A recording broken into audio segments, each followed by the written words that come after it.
বাঁশঝাড় হলো জিনদের আস্তানা। বাঁশঝাড়ের সাথে জিনদের অনেক গভীর সম্পর্ক। জিনরা সাধারণত নির্জন অন্ধকার বাঁশঝাড়ে থাকতে পছন্দ করে, তাই রাতের বেলা বাঁশঝাড় থেকে দূরে থাকবেন।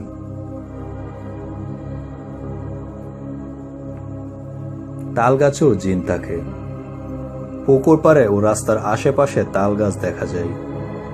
তাল গাছ মাটি থেকে অনেক উঁচু হয়, আর সে কারণে মানুষের কলরব কম শোনা যায়। তাই তাল গাছ জিনদের থাকার জন্য উত্তম জায়গা। রাতের বেলা ভুলেও তাল গাছের নিচ দিয়ে যাবেন না।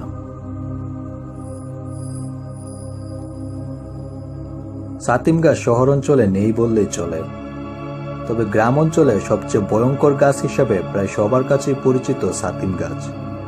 রাত হলেই সাতিম গাছের আশেপাশে জিনদের উপস্থিতি টের পাওয়া যায়।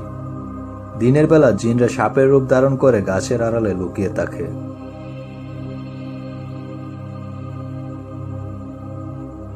কদম ফুল প্রায় সবার কাছেই প্রিয়।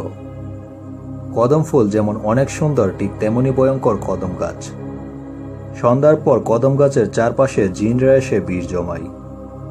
নির্জন অন্ধকার কদম গাছে গাপটি মেরে বসে থাকে জিনরা, তাই রাতের বেলা কদম গাছ থেকে দূরে থাকবেন। তেঁতুল গাছের জিনের কাহিনী প্রায় সবারই জানা।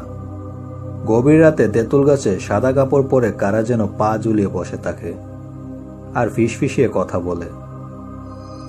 তেঁতুল গাছ থেকে অনেক মানুষকেই জিনে ধরেছে বলে শোনা যায়।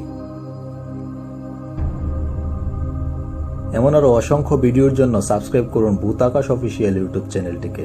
সাবস্ক্রাইব করার পর পাশে থাকা বেল আইকনটি অন করে দিন। এতে করে আমরা পরবর্তী ভিডিও আপলোড দেওয়ার সাথে সাথে আপনি নোটিফিকেশন পেয়ে যাবেন।